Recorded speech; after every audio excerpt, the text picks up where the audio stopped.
Well folks, major milestone on the CRX conversion. The motor is in, the drive shafts have been built and they are installed, and all of the suspension is back in place where it used to be. So that's a major improvement on where we were at the start of the year, where we were just pulling the engine out. I have a day job, pretty busy one, and I've got another full-time unpaid day job with the AVA, but making progress. It's good. I've also got the main radiator mounted, which of course comes with a 12-volt fan.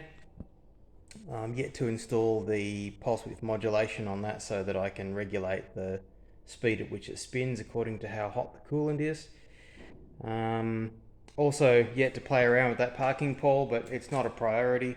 Probably the bigger priority at the moment will be dealing with that catastrophic mess of 12-volt wiring, and probably one of the first things I'll do is install the heater blower aircon unit, and the air conditioning condenser is starting to it should be arriving soon, and I'm going to install that in the front.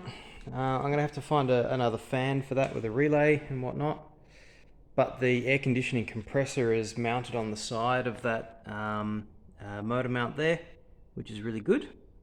Nice solid fit, and any vibration that it produces is going to be absorbed by the inertia of the motor, and the motor is isolated from the rest of the chassis through rubber mounts, front and rear. So I just thought I'd demonstrate that indeed the drive shafts are connected, because I can pull the car and light up a light globe when I put it across those output terminals of the motor. So there you go. Oh, hopefully I'll see you shortly with some more progress.